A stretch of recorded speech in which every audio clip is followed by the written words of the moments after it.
નમસ્કાર વિદ્યાર્થી મિત્રો, ઓનલાઈન લર્નિંગમાં આપનું હાર્દિક સ્વાગત છે. લાસ્ટ લેક્ચરની અંદર આપણે ચર્ચા કરી હતી શ્વાસોચ્છ્વાસની ક્રિયાવિધિ વિશે. એટલે કે શ્વાસ અને ઉચ્છ્વાસ આપણે કેવી રીતે લઈએ છીએ અને એના સાથે આપણા શરીરની કઈ કઈ રચનાઓ સંકળાયેલી છે, જેમાં આપણે ઉરોદર પટલ, પછી આંતરપાંચવી સ્નાયુઓ, એમનું કેવી રીતે સંકોચન અને વિસ્તરણ થાય છે એ બધું સમજ્યા. ઓકે, ચલો તો હવે આપણે આજે એક બિલકુલ નવા ટોપિક સાથે મળ્યા છીએ અને આ ટોપિકને આપણે ડિટેલમાં સમજવાનું છે અને એને થોડું ઘણું પ્રેક્ટિકલ કરી અને મગજમાં ઉતારવા પ્રયત્ન કરવાનો છે. ઓકે, ચલો તો પહેલો મુદ્દો છે આપણો શ્વસનનું કદ અને ક્ષમતાનો. અહીંયા શ્વસનનું કદ અને ક્ષમતા, ધેટ મીન્સ કે આપણે શ્વાસોચ્છ્વાસમાં કેટલા ml હવા બહાર કાઢીએ છીએ, વધારે શ્વાસ લઈએ તો કેટલા ml હવા અંદર જાય છે, વધારે ઉચ્છ્વાસ બહાર કાઢીએ તો કેટલા ml હવા બહાર જાય છે, વધુ પડતો શ્વાસ અંદર રોકી રાખીએ તો ટોટલ અંદર કેટલા ml હવા હોય છે. આ બધી વાત એ આ ટોપિકની અંદર કરવાની છે. ઓકે, ચલો એમાં ફર્સ્ટ આપણો જે શબ્દ છે અહીંયા, એ શબ્દ છે ટીવી. ટીવી જેનો મતલબ થાય ટાઇડલ વોલ્યુમ, જેને ટીવી તરીકે ઓળખવામાં આવશે, ટાઇડલ વોલ્યુમ. ઓકે, તો ટાઇડલ વોલ્યુમ એટલે શું? પહેલા અંદરની વ્યાખ્યા જે છે એ, અને પછી હું તમને એક જસ્ટ નાનો ડેમોન્સ્ટ્રેશન બતાવીશ એ. આ બંને વસ્તુને કમ્બાઈન કરીને એને સમજીશું. ઓકે, ચલો ટાઇડલ વોલ્યુમ એની વ્યાખ્યા થશે સામાન્ય શ્વસનની ક્રિયા દરમિયાન વાયુઓનું શ્વાસ અને ઉચ્છ્વાસનું કદ. સામાન્ય શ્વસનની ક્રિયા દરમિયાન વાયુઓનું શ્વાસ અને ઉચ્છ્વાસનું કદ એને કહેવાશે tidal volume. Okay,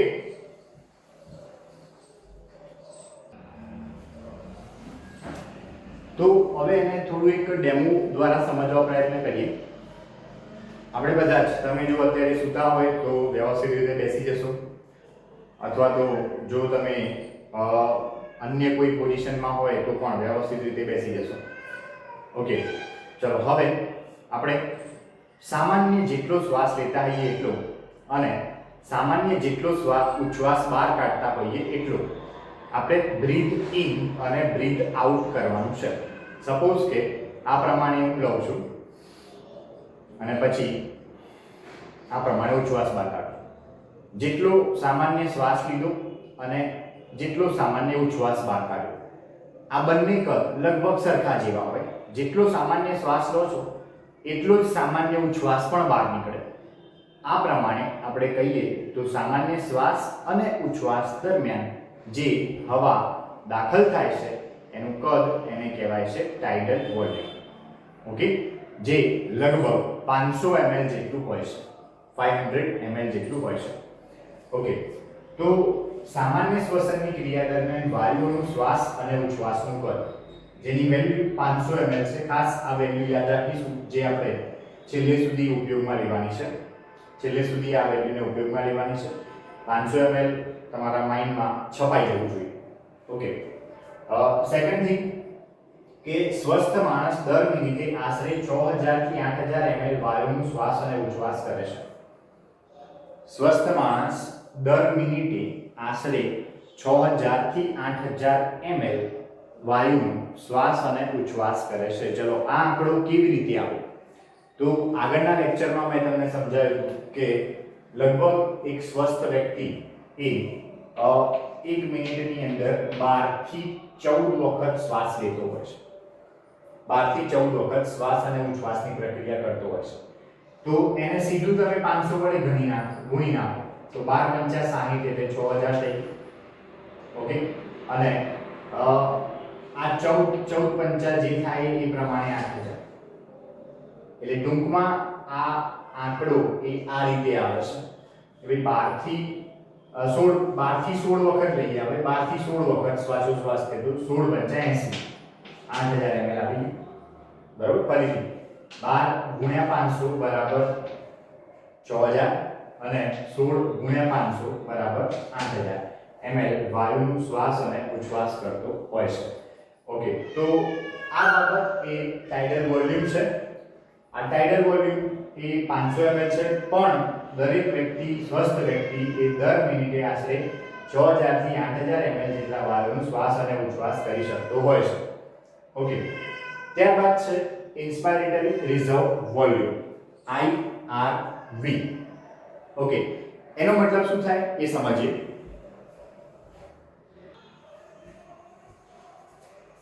okay, inspiratory reserve volume, that means કે ઇન્સ્પાયરેશન, ચલો ઇન્સ્પાયરેશન નો મતલબ શું થાય? શ્વાસ. અને એક્સપાયરેશન નો મતલબ શું થાય? ઉચ્છ્વાસ. ધ્યાન રાખજો, ઇંગ્લિશ વર્ડ અત્યારે હાલ જ શીખી લો કે જેથી તમને આગળ કોઈ પણ વ્યાખ્યામાં તકલીફ ન પડે. ફરીથી બોલી દઉં છું, ઇન્સ્પાયરેશન એટલે કે શ્વાસ અને એક્સપાયરેશન એટલે કે ઉચ્છ્વાસ. ઓકે, તો વ્યક્તિ એ એક સામાન્ય શ્વાસ લીધો, સપોઝ આપણે સામાન્ય શ્વાસ લઈએ છીએ આ પ્રમાણે. ઓકે, પછી એ સામાન્ય શ્વાસ લીધા પછી આપણે દબાણપૂર્વક શ્વાસ લઈએ તો એ દબાણપૂર્વક શ્વાસમાં અંદર કેટલી હવા દાખલ થાય એને કહેવાય ઇન્સ્પાયરેટરી રિઝર્વ વોલ્યુમ, IRV. ફરીથી બોલી દઉં છું, સામાન્ય શ્વાસ બાદ એટલે એ છોડી દેવાનું, સામાન્ય શ્વાસ અંદર આવી ગયો, દબાણપૂર્વકનો શ્વાસ જ્યારે લેવામાં આવે એટલે કે સપોઝ આ છે આપણે સામાન્ય શ્વાસ પછી દબાણપૂર્વકનો શ્વાસ, ચલો એ લેવામાં આવે એ વખતે અંદર ફેફસામાં કેટલી હવા દાખલ થાય એને ઇન્સ્પાયરેટરી રિઝર્વ વોલ્યુમ તરીકે ઓળખવામાં આવે, IRV. ઓકે, એની વ્યાખ્યા કેવી છે એ સમજો કે વાયુનું આ વધારાનું કદ છે જે વ્યક્તિ દબાણપૂર્વક શ્વાસમાં અંદર લેશે. થયું ક્લિયર? વાયુનું એ વધારાનું કદ છે જે વ્યક્તિ દબાણપૂર્વક શ્વાસમાં અંદર લેશે, એને કહેવાય ઇન્સ્પાયરેટરી રિઝર્વ વોલ્યુમ, IRV, જેની કિંમત એ 2500 થી 3000 ml જેટલી છે. 2500 થી 3000 ml IRV. ઓકે, ચલો આ ક્લિયર. હવે એના પછીનો મુદ્દો એક્સપાયરેટરી રિઝર્વ વોલ્યુમ. એક્સપાયરેશન એટલે ઉચ્છ્વાસ. ઓકે, સેમ એના જેવું છે, પણ પેલું શ્વાસને લગતું હતું, આ ઉચ્છ્વાસને લગતું છે. એટલે શું થશે કે વ્યક્તિએ સામાન્ય ઉચ્છ્વાસ બહાર કાઢી લીધો. સપોઝ આ સામાન્ય ઉચ્છ્વાસ આપણે બહાર કાઢી લીધો, પણ પછી દબાણપૂર્વક ઉચ્છ્વાસ બહાર કાઢવામાં આવે ત્યારે કેટલી હવા બહાર જાય એને કહેવાય ERV, expiratory reserve volume. Like this, આ પ્રમાણે સામાન્ય શ્વાસ, સામાન્ય ઉચ્છ્વાસ, પ્રયત્નપૂર્વક તમે ઉચ્છ્વાસ બહાર કાઢો, દબાણપૂર્વક ઉચ્છ્વાસ બહાર કાઢો, એ વખતે બહાર જેટલી હવા જશે એને કહેવાશે ERV, expiratory reserve volume. Okay, જેની કિંમત એ લગભગ 1000 થી 1100 ml જેટલી હોય છે. 1000 થી 1100 ml એક્સપાયરેટરી રિઝર્વ વોલ્યુમ. ઓકે, ચલો હવે નેક્સ્ટ થિંગ છે આપણા પાસે RV. RV એટલે કે residual volume. Residual volume RV. Residue એટલે શું? રેસિડ્યુનો મતલબ શું થાય? રેસિડ્યુ એટલે વધેલું, બાકી વધેલું, એને રેસિડ્યુ કહેવાય. હવે રેસિડ્યુઅલ વોલ્યુમનો મતલબ શું થાય કે આ હવાનું એક એવું કદ છે, ચલો આને પહેલા અંદરથી વાંચી લઈએ ERV ને, કે વાયુમાં વધારાનું કદ છે જે વ્યક્તિ દબાણપૂર્વક ઉચ્છ્વાસ દ્વારા બહાર કાઢે છે. થઈ ગયું ક્લિયર? સામાન્ય ઉચ્છ્વાસ તો કરો છો, પણ એના પાછળ દબાણપૂર્વકનો ઉચ્છ્વાસ એને કહેવાય ERV, જે 1000 થી 1100 ml જેટલું છે. ઓકે, વાત કરીએ છીએ આપણે રેસિડ્યુઅલ વોલ્યુમ. રેસિડ્યુઅલ વોલ્યુમ કોને કહેવાય? તો રેસિડ્યુઅલ વોલ્યુમ એટલે, રેસિડ્યુ એટલે વધારાનું, વધેલું, બચેલું, ઘટેલું. રેસિડ્યુઅલ વોલ્યુમ એટલે એવી હવા કે જે ફેફસામાંથી બહાર આપણે ક્યારેય કાઢી શકવાના નથી. મતલબ તમે ઉચ્છ્વાસ બહાર કાઢો, અરે એના પછી દબાણપૂર્વકનો ઉચ્છ્વાસ પણ બહાર કાઢો, પણ ત્યાં તમારી લિમિટ પૂરી થઈ જશે. ERV આવી ગયું એટલે લિમિટ પૂરી થઈ ગઈ. તેમ છતાં ફેફસામાં થોડી હવા બાકી રહી જશે. એ હવા એને કહેવાય રેસિડ્યુઅલ વોલ્યુમ આરવી. ઓકે, તેની વ્યાખ્યા છે તે દબાણપૂર્વકના ઉચ્છ્વાસ બાદ ફેફસામાં વધેલ હવાનું કદ છે, જે તમે ક્યારેય બહાર કાઢી શકવાના નથી. ઓકે, અને અંદાજિત આ 1100 થી 1200 ml જેટલું હોય છે. આરવી જેને કહીશું 1100 થી 1200 ml જેટલું. થયું ક્લિયર? ઓકે, ત્યારબાદ પાંચમા નંબર પર છે ઇન્સ્પાયરેટરી કેપેસિટી. તમને જો આ ચાર કમ્પ્લીટ આવડે તો બસ એનો પ્લસ એટલે કે સરવાળો કરીને જ બાકીના બધા જે છે એ શીખવાના છે. એનો સરવાળો કરીને બાકીના બધાને આપણે સમજવાના છે. એમાં પહેલું છે inspiratory capacity. Inspiratory capacity IC. Inspiration એટલે શ્વાસ, કેપેસિટી એટલે તાકાત. વ્યક્તિ કેટલો વધુમાં વધુ શ્વાસ લઈ શકે. ફરીથી, વ્યક્તિ કેટલો વધુમાં વધુ શ્વાસ લઈ શકે. તો એકદમ સામાન્ય જવાબ કે તમે પહેલા સામાન્ય શ્વાસ દાખલ કરશો અને પછી દબાણપૂર્વક શ્વાસ દાખલ કરશો. આટલો તમે વધુમાં વધુ શ્વાસ લઈ શકશો. એગ્રી? મતલબ કે તમે પહેલા સામાન્ય શ્વાસ ઉપરાંત એમાં દબાણપૂર્વકનો શ્વાસ જ્યારે દાખલ કરવામાં આવે ત્યારે એ આખી જે વેલ્યુ બને એ વેલ્યુ એને કહેવાય IC એટલે કે ઇન્સ્પાયરેટરી કેપેસિટી. થયું ક્લિયર? ઓકે, તો આ છે સામાન્ય ઉચ્છ્વાસ બાદ. સમજો એટલે વ્યક્તિ દ્વારા દાખલ કરવામાં આવેલ હવાનું કુલ કદ. સામાન્ય ઉચ્છ્વાસ બહાર કાઢી નાખો. ઓકે, હવે પહેલા મેં જે લીધું અંદર એ સામાન્ય શ્વાસ લીધો. સામાન્ય શ્વાસ. ઓકે, એ શું હતું? TV 500 ml. યસ. અને પછી મેં શું કર્યું? દબાણપૂર્વક શ્વાસ લીધો. એ શું હતું? IRV 2500 થી 3000 ml. ઓકે, 2500 થી 3000 ml. એટલે IC એટલે કયા બેનો સરવાળો આવે? તો એ ટીવી અને IRV નો સરવાળો આવે. ટીવી અને IRV, જ્યાં ટીવી બરાબર 500 ml થાય અને IRV બરાબર 2500 થી 3000 ml થાય. ફરીથી IC શબ્દ છે ઇન્સ્પાયરેટરી કેપેસિટી. ઓકે, જ્યાં ટીવી અને IRV નો સરવાળો આવશે. ટીવી 500 ml છે, IRV 2500 થી 3000 ml છે. આ માઈનસ નથી, ખાસ ધ્યાન રાખજો, થી શબ્દ છે. ઓકે, તો આનો સરવાળો કરવો હોય તો પહેલા આ બેનો સરવાળો કરી દેવાનો. એટલે 2500 + 500 બરાબર 3000 થઈ ગયું. અને પછી આ બેનો સરવાળો કરી દેવાનો. એટલે 3000 + 500 બરાબર 3500 ml થઈ ગયું. એટલે 3000 થી 3500 ml જેટલું કહેવાય ઇન્સ્પાયરેટરી કેપેસિટી. ક્લિયર છે? ઓકે, ચલો ત્યારબાદ એક્સપાયરેટરી કેપેસિટી. એક્સપાયરેટરી કેપેસિટી એટલે શું? તો વ્યક્તિ કેટલો મેક્સિમમ ઉચ્છ્વાસ બહાર કાઢી શકે. વ્યક્તિ કેટલો મેક્સિમમ ઉચ્છ્વાસ બહાર કાઢી શકે. તો સ્વાભાવિક છે કે એક આટલો જે સામાન્ય ઉચ્છ્વાસ છે અને બીજો જે દબાણપૂર્વકનો ઉચ્છ્વાસ. એટલે સામાન્ય ઉચ્છ્વાસ ધેટ મીન્સ ટીવી 500 અને દબાણપૂર્વકનો ઉચ્છ્વાસ that means expiratory reserve volume ERV that means 1000 થી 1100. એટલે EC એટલે એક્સપાયરેટરી કેપેસિટી કોનો સરવાળો થશે? તો એ ટીવી અને ERV નો સરવાળો થશે. ટીવી અને ERV, જ્યાં ટીવી હતું 500, ERV છે 1000 થી 1100. એટલે સરવાળો મૂકો તો આ થાય 1500 અને આ થાય 1600. 1500 થી 1600. ઓકે, આની વ્યાખ્યા જોઈ લીધી કે સામાન્ય શ્વાસ બાદ, સામાન્ય શ્વાસ લઈ લો તમે. ઓકે, લઈ લીધો. ત્યારબાદ વ્યક્તિ દ્વારા નિકાલ કરવામાં આવતી હવાનો કુલ કદ. નિકાલ કરવામાં આવે સામાન્ય ઉચ્છ્વાસ, દબાણપૂર્વક ઉચ્છ્વાસ.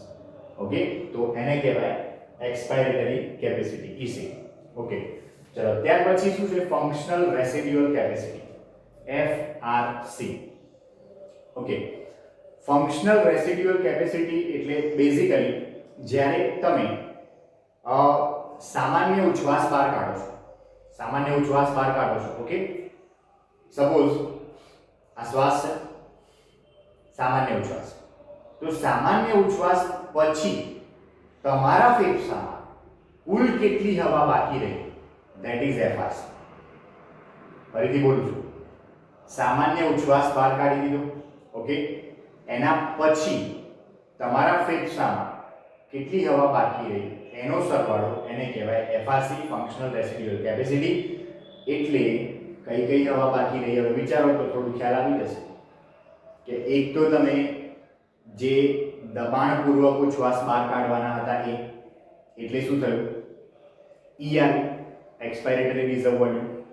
અને બીજું કે જે હવા પરમેનન્ટ તમારા ફેફસામાં છે, જે બહાર કાઢી શકવાના નથી તે, એટલે શું થયું, RV.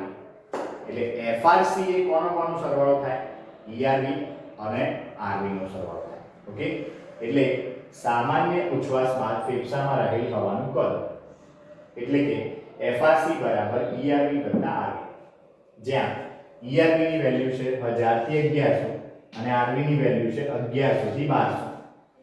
એટલે આ સરવાળો પહેલા આ બેનો કરવો પડે, એટલે આ 2100 થયું, પછી આ બેનો સરવાળો કરવો પડે, એટલે આ 2300 થયું. 2100 થી 2300 આવે.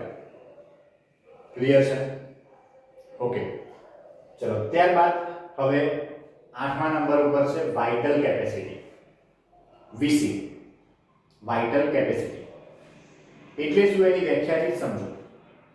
કે છે કે વ્યક્તિ દ્વારા દબાણપૂર્વકના ઉચ્છ્વાસ બાદ શ્વાસોશ્વાસમાં હવાનું મહત્તમ કદ. દબાણપૂર્વકનો ઉચ્છ્વાસ બહાર કાઢી દઈએ આપણે, બહાર કાઢી દીધો દબાણપૂર્વકનો ઉચ્છ્વાસ, ઓકે. પછી મહત્તમ કદ આપણે શ્વાસ અને ઉચ્છ્વાસમાં કયું બહાર કાઢી શકવાના છે, તો મહત્તમ કદ એટલે આ લીધું એટલે TVU અંદર, IRVU અને પ્લસ આમ બહાર કાઢવાના છે એટલે ERVU. એટલે ત્રણ વસ્તુનો સરવાળો થશે અહીંયા, ERV વત્તા TV વત્તા IRV. બરાબર. બીજી રીતે વ્યાખ્યા આ પ્રમાણે આપી શકાય કે વ્યક્તિ દબાણપૂર્વકના શ્વાસ બાદ ઉચ્છ્વાસ કરી શકે છે એટલી હવા. બરાબર. ફરીથી, વ્યક્તિ દબાણપૂર્વકના શ્વાસ બાદ ઉચ્છ્વાસ કરી શકે છે તેટલી હવા, એટલે કે ERV વત્તા TV વત્તા IRV, જેની વેલ્યુ હવે તમે સરવાળો મારશો એટલે મળશે 4000 થી 4600 ml. કેટલી મળશે? 4000 થી 4600 ml. ઓકે, આને કહેવાય VC, વાઇટલ કેપેસિટી. ઓકે, હજી પણ એક બે શબ્દો આમાં બાકી છે, એ હવે સમજીએ.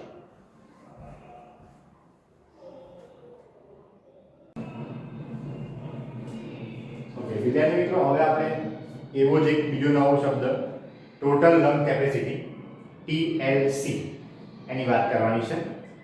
ચલો, ટોટલ લંગ કેપેસિટી એટલે શું, તો એની વ્યાખ્યા જુઓ તો દબાણપૂર્વકના શ્વાસ બાદ ફેફસામાં સમાવિષ્ટ હવાનું કુલ કદ. દબાણપૂર્વકના શ્વાસ બાદ ફેફસામાં સમાવિષ્ટ હવાનું કુલ કદ એટલે અત્યાર સુધી આપણે જેટલું બી જોયું એમાં FRC સિવાય બધાનો સરવાળો. એટલે ધેટ મીન્સ આવું થઈ ગયું કે એમાં RV જે અંદર જ રહેશે, બહાર નહીં નીકળે, ERV જે આપણે દબાણપૂર્વકના ઉચ્છ્વાસમાં બહાર કાઢવાના છે, TV જે દબાણપૂર્વક સામાન્ય શ્વાસમાં લેવાના છે, અને IRV જે દબાણપૂર્વકના શ્વાસમાં લેવાના છે. એટલે RV plus ERV plus TV plus IRV આ બધાનો સરવાળો એને કહેવાય TLC, ટોટલ લંગ કેપેસિટી. એટલે આને બીજા શબ્દોમાં આવું પણ કહેવાય, અગાઉ તમે જોયું કે ERV વત્તા TV વત્તા IRV એને VC કહેવાય, વાઇટલ કેપેસિટી. તો બાકી શું રહ્યું? RV, એટલે VC પ્લસ RV પણ કહેવાય, VC પ્લસ RV, જેની વેલ્યુ 5100 થી 5300 ml જેટલી થાય, 5100 થી 5300 ml. ઓકે, તો આ વસ્તુ ખાસ ધ્યાન રાખીશું વિદ્યાર્થી મિત્રો. આમાંથી, આ ટોપિકમાંથી, આ ચેપ્ટરમાં 100% ક્વેશ્ચન પૂછાતો હોય છે, અને ઇવન નીટ માટે પણ આ ટોપિક ખૂબ અગત્યનો છે. કોની વેલ્યુ કેટલી છે, પ્લસ કોનું આખું નામ શું છે, આને ફેરવીને પણ પૂછી શકાતું હોય છે. ઘણા બધા પ્રશ્નો તમે ઘણા બધા રેફરન્સ બુકોમાં વાંચશો તો એને ફેરવીને રજૂ કરેલા હશે. ટૂંકમાં આ મુદ્દો એ આ ચેપ્ટર માટે ખૂબ જ અગત્યનો મુદ્દો છે, જે આપણે ખાસ ધ્યાન રાખીશું. આપણે આટલા કદ જોયા, TV, IRV, ERV, RV, IC, EC, FRC, VC અને ટીએલસી. 9 કદ જોયા ટોટલ આપણે. શ્વસન કદ ટોટલ 9 જોયા, જેમાં દરેકની વેલ્યુ આપણે જોઈને એમાં સૌથી ઓછી વેલ્યુ એ ટીવીની છે 500 ml અને સૌથી વધારે વેલ્યુ ટીએલસીની છે 51 સુધી 5300 ml જેટલી.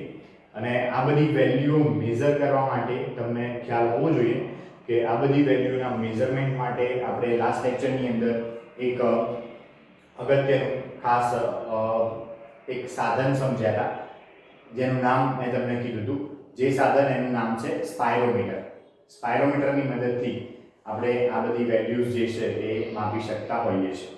ઓકે, તો એ મુદ્દો અહીંયા પૂરો થાય છે. એના પછીનો મુદ્દો એની એક સમજૂતી આપણે આ લેક્ચરમાં મેળવવાની છે. એની ઓરિજિનલ બાબત, એની ઓરિજિનલ રજૂઆત એ આપણે આના પછીના લેક્ચરમાં સમજીશું. પણ એ મુદ્દો શું કહેવા માંગે છે તો વાયુઓની આપલે, એક્સચેન્જ ઓફ ગેસીસ. હવે વાયુઓની આપલે પહેલા તો એ સમજી લો કે કોના કોના વચ્ચે થાય. પહેલા તો વાતાવરણ અને ફેફસા વચ્ચે.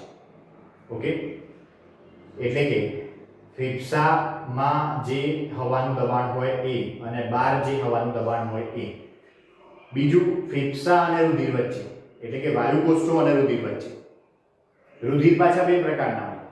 જો એ ફેફસામાં આવેલું હોય તો ઓક્સિજન વગરનું હોય, અને ફેફસામાંથી બહાર જતું હોય તો ઓક્સિજન વાળું હોય. ચલો, જો ફેફસામાંથી બહાર જાય છે તો ઓક્સિજન વાળું છે ને એ જે તે કોષમાં જઈને પોતાનો, જે તે પેશીમાં જઈને પોતાનો ઓક્સિજન આપવાનું છે. એટલે રુધિર અને પેશીઓ વચ્ચે.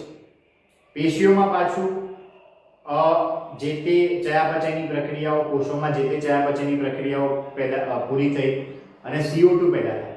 એ CO2 એ આપવાના છે બ્લડને. એટલે રુધિર અને પેશીઓ વચ્ચે થાય છે, જ્યાં રુધિરમાંથી O2 જતો રહે, CO2 પેલામાંથી આવી જાય. ઇન શોર્ટ, આ રીતે વાયુઓની આપલે આપણા શરીરની અંદર થતી હોય છે. એક્સચેન્જ ઓફ ગેસીસ આપણા બોડીની અંદર થતું હોય છે.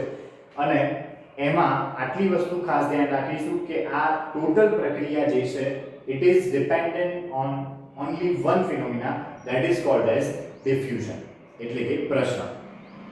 પ્રસરણ દ્વારા જ આ પ્રક્રિયા થાય. ચલો, પ્રસરણ એટલે શું તો એકદમ સરળ છે. પ્રસરણ એટલે વધુ દબાણવાળા વિસ્તાર તરફથી ઓછા દબાણવાળા વિસ્તાર તરફ કોઈ પણ પદાર્થની ગતિ, અથવા વધુ સંકેન્દ્રણવાળા વિસ્તાર તરફથી ઓછા સંકેન્દ્રણવાળા વિસ્તાર તરફ કોઈ પણ પદાર્થની ગતિ, ભલે એ વાયુ હોય કે પછી પ્રવાહી હોય, એને પ્રસરણ કહેવાય.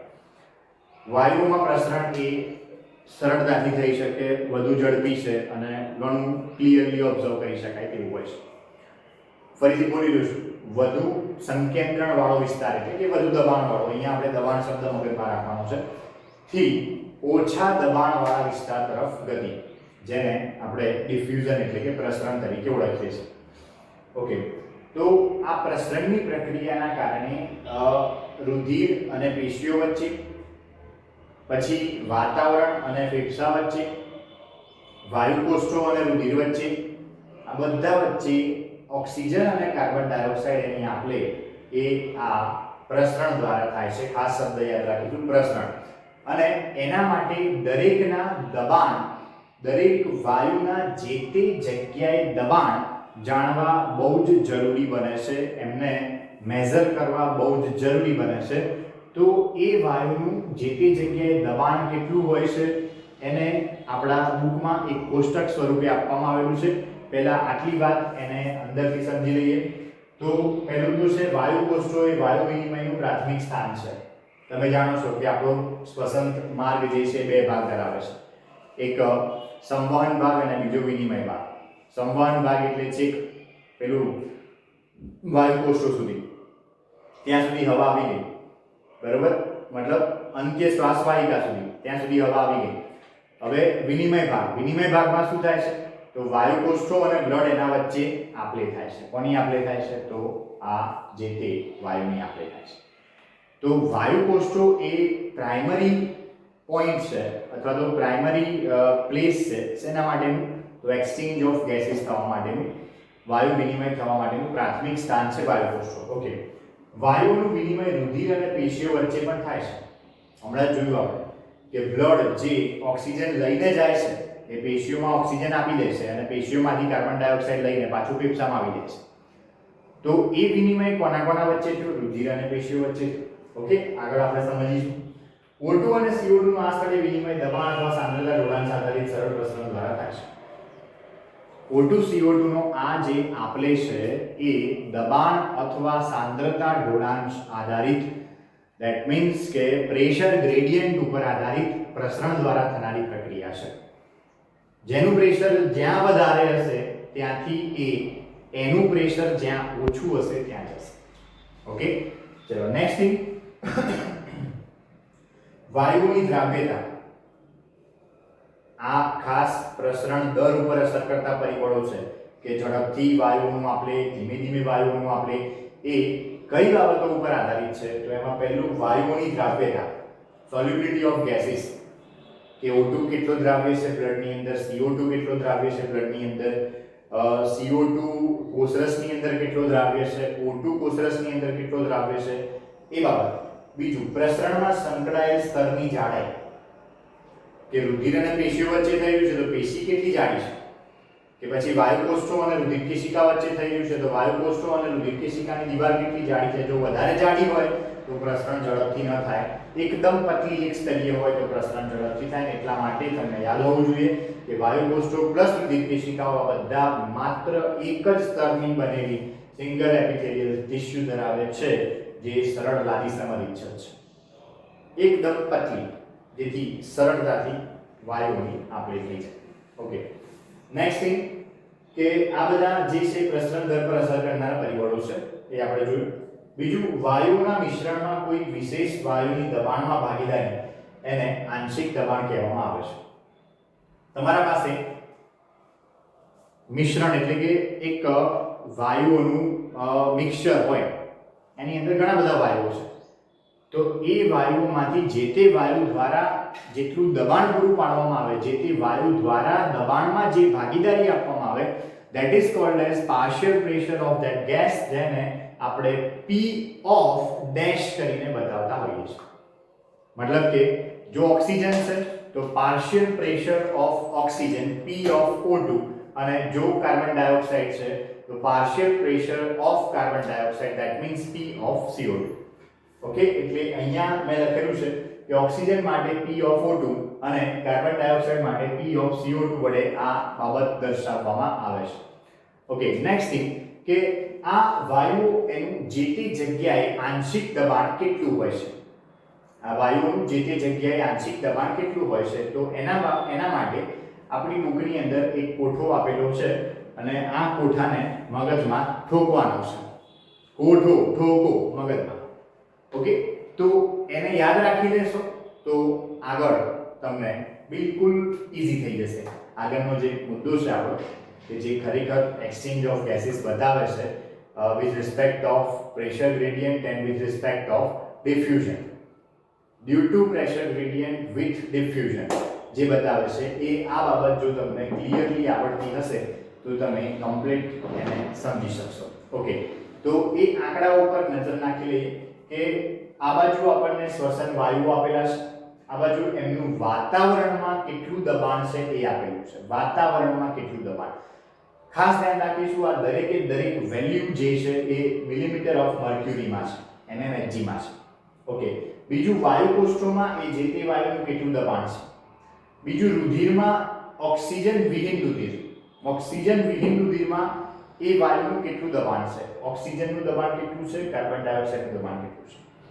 ઓક્સિજન યુક્ત રુધિરમાં એ વાયુનું કેટલું દબાણ છે અને પેશીઓમાં એ વાયુનું કેટલું દબાણ હોય છે. આવા ફેક્ટ્સ આપણને આપેલા છે. તો આ ફેક્ટ્સ સાથે હવે આપણે એ આંકડા જોઈએ.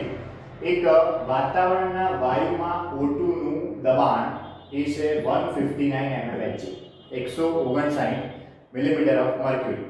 એ જ જગ્યાએ CO2 નું દબાણ 0.3 mmHg, ખૂબ ઓછું છે.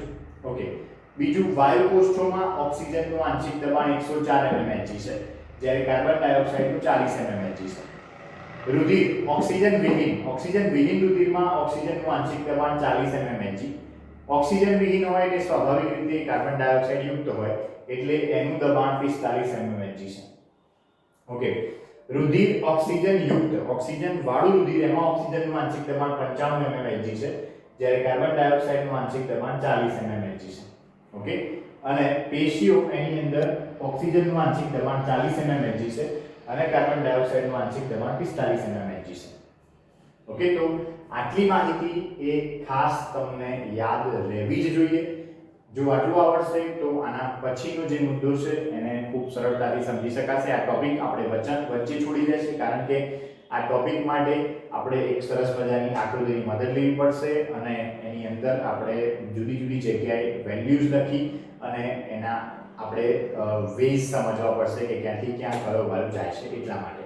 ઓકે, તો આ કોઠો જે છે એ બરોબર તમને આવડતો હશે તો આપણા નેક્સ્ટ લેક્ચરની અંદર જે કરેલી બાબત છે, કરેલી વાત છે, સમજાવવામાં આવેલો ટોપિક છે એ તમને સરળતાથી આવડી જશે.